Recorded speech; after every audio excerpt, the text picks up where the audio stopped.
There was one fine day, I went to drop my girlfriend at that time, fiancé now, to this place in somewhere in Setia Alam.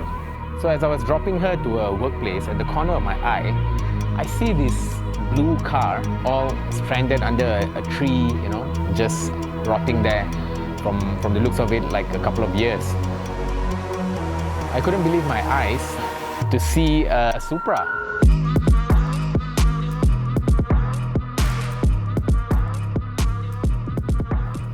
These cars are so rare and you don't see them on a day-to-day basis. I was wondering, what the hell is a car like this doing in a place like this? My girlfriend was already late to her appointment, so she said, come on, hurry up, let's go. So I dropped her at her workplace. I made a U-turn to come back to take a look at the car. The car was in okay shape, but clearly was sitting there for some time. I don't know what is it in me, but I just couldn't walk away, without knowing if that car is for sale. Is it for sale and what is it doing here? I just needed to know something. I just needed to know. I went around at the Taman asking the neighbors and all, is this car for sale and whose car is it? And all of them just said, they don't know. So with a heavy heart and a disappointed feeling in my chest, I left. I was on the way back on the highway. And as I was driving, I just, couldn't get it out of my head. I was like, why is that car sitting there? It shouldn't be sitting there. It's a Supra, it needs to be restored. So as I was driving a good 10 kilometers, something in me said you know what, go back there again, make a U-turn, go back there and leave a note. So I did exactly that. So I made a U-turn, I went back to the location. I couldn't find a pen. For the life of me, I couldn't find a pen to write on a note. My girlfriend, my fiancée now, still holds me to it. I took one of her eyeliners, I broke it, and I wrote on a piece of paper, hi, do you want to sell this car? I'm really interested, with a smiley face. So I left my phone number and I put it on the windscreen and I just left. So fast forward 2 weeks later, I kind of forgot about it already, and I get this call from a random number. And I pick up the call and he's like, hello, you mau ini kereta agak? That's what he asked me, So I was like, who is this guy? Like, how did he get his number? Because I forgot about it, right? And I was like, siapa ni? And he said, itu Supra, you letak you punya nombor, you nak ke kereta ni? Then, that's when it hit me. I was like, yeah. So I got out I was in the middle of a dinner. I got out, I went far away to a place where, I can talk in private. That's where it started. That's where the deal began to manifest.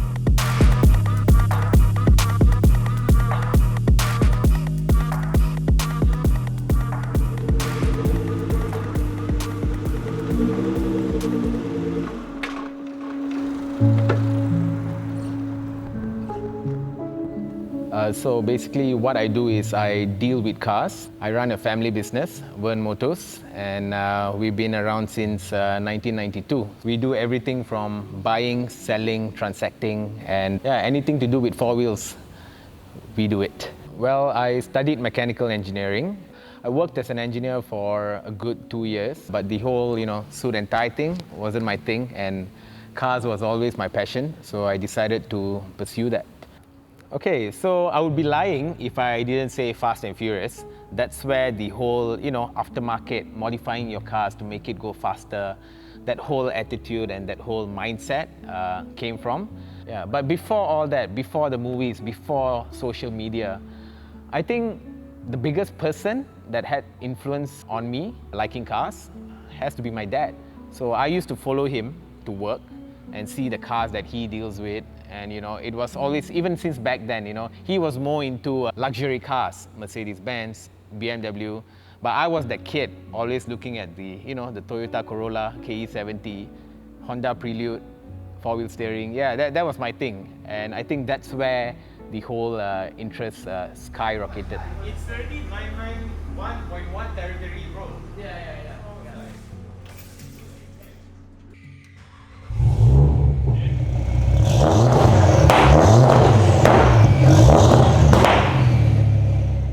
So after I graduated from high school and passed my driving license, so I was in the market, to get a first car. Parents being parents, of course, they told me, you should get like a nice Toyota, a new car, or Perodua Myvi. That was the plan. That was what they offered.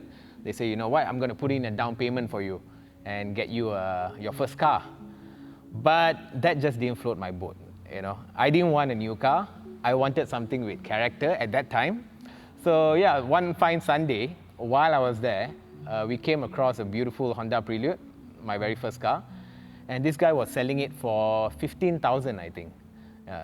So by hook or crook, I managed to convince my dad. I said, look, that down payment for the Myvi or whatever, I don't want it. Can we just buy this particular car? So we bought that car for 15,000, and yeah, I still love that car to date. I don't have it anymore, but that was what got me into the whole car scene. So the Prelude, I used it for a good 2 years, but old car being an old car, started giving me some slight issues. The water was leaking, and then the power window goes up when it likes to, and yeah, that sort of thing. So I wanted something slightly newer.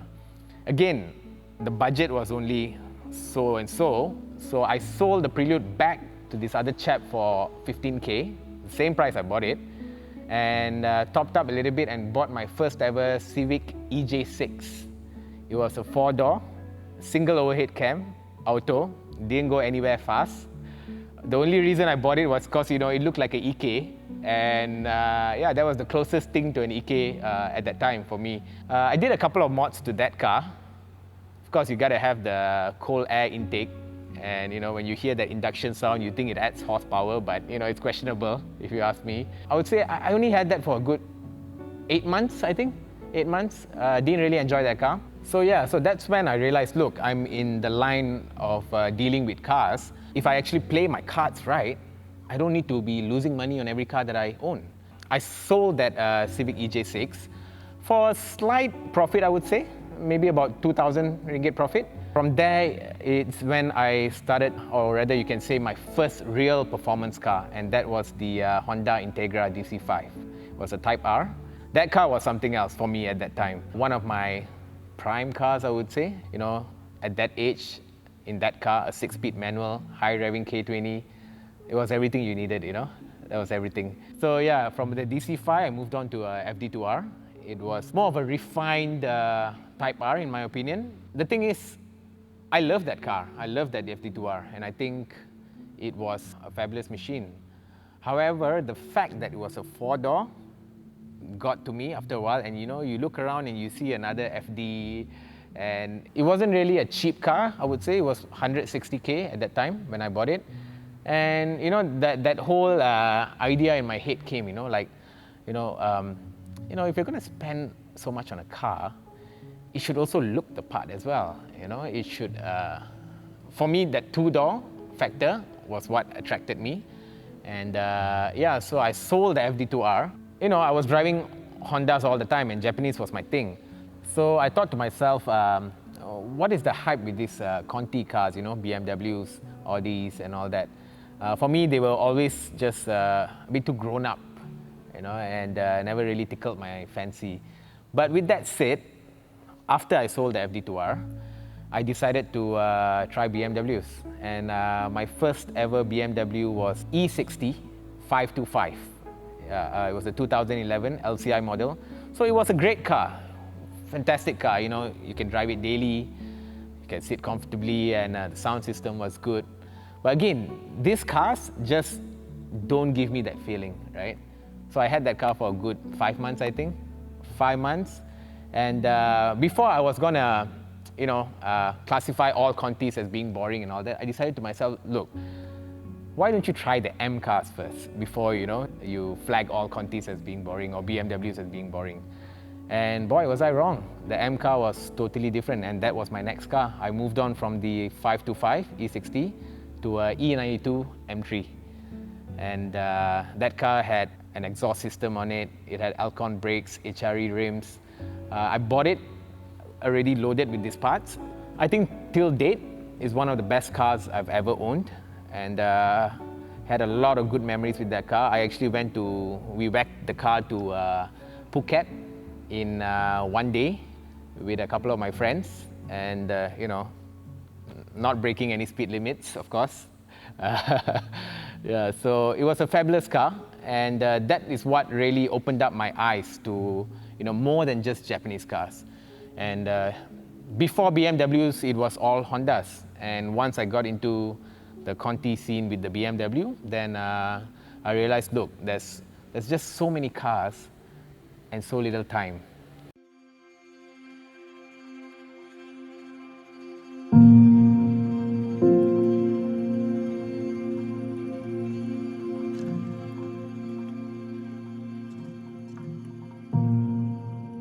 I think the M3 was a very big step for me, and yeah, like you said, it opened up a lot of doors for me. I got to meet people through, even supercar drives. When you're driving an M3, you qualify to go for these drives, and you get to meet people who are driving Ferraris, Lambos, Audis. So that's why I think the M3 was a very important car for me, and yeah, it was a solid car, man. It was a solid car. Driving it all the way to Phuket, flat out, no overeating issues whatsoever, and comfortable at the same time. I also took it to the track a couple of times. So I think with the M3 is when I really grew. My passion for cars grew, and also the understanding of cars got broader, coming from Hondas my whole life, getting into BMs and realizing, look, the M cars are totally different. They're like the Type Rs of the Hondas, M cars are basically the Type R BMWs.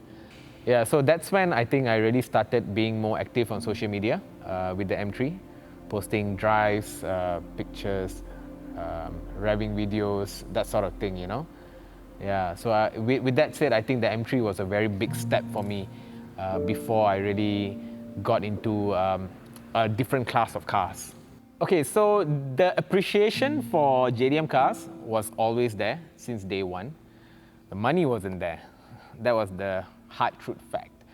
But with that said, coming from these Hondas and appreciating how JDM cars are, and going into Contis and realizing that, look, they are special in their own way, also made me realize something else, that I just love JDM cars even more. And that when I sold my M3, I told myself, look, I'm not done with JDM cars. Hondas alone are not enough. That's where I got into the Evo. The Evo is what reignited that flame in me, coming from Hondas to where we are right now. So it all started with the Evo 8, Evo 8 GSR. It was running a HKS turbo, making close to 500 horse on wheel. So coming from a naturally aspirated V8, making over 400 horsepower, and going into a JDM car, old school, manual, making close to 500 horse, the feeling was just totally different. 400 horsepower in a fully refined Conti is different compared to 400 horsepower in one of these cars, That feeling you get when you bang those gears, clutching in, clutching out, the way the boost creeps in. So that's what really got to me, and I think that's what made me want JDM cars, or at least experience them in my lifetime, That's what made me want to pursue this dream of having these JDM cars. So from the Evo 8 GSR, I got myself Evo 9 MR, also another Evo 8 MR, Evo 10, and finally now Evo 7. So the Evo 10 didn't really cut it for me, because it was the SST gearbox, and the whole chassis wasn't as raw and as nimble as I would like it to be. So I only had that car for I think about 6 to 7 months. Yeah, so the CT9A chassis is what really, for me at least personally, is what an Evo should be, or at its best. Of course, the Evo 6 and 5 is something I aspire to have someday in the future, but we'll see. Yeah, so the Evo is what sparked it all for me.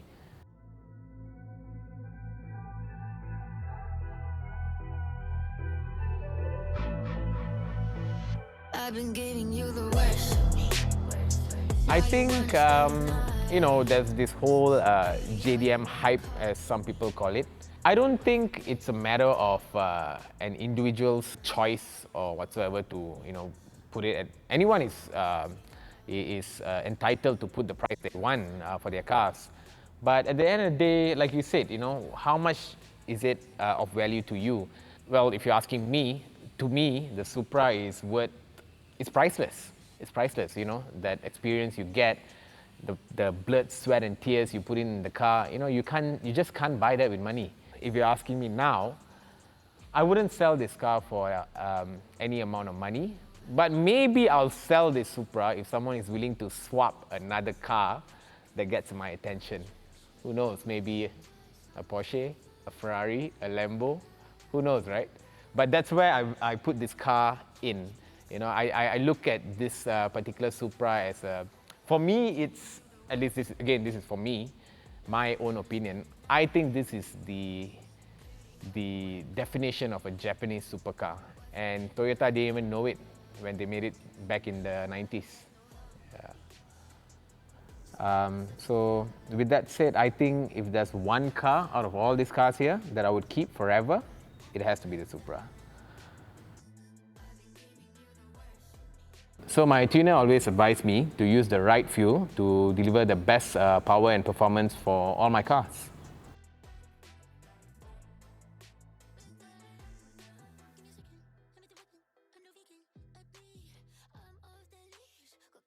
So there's one side in me, the JDM fanboy, who's hoping that the prices of these cars don't increase so that one day I can attain them as well.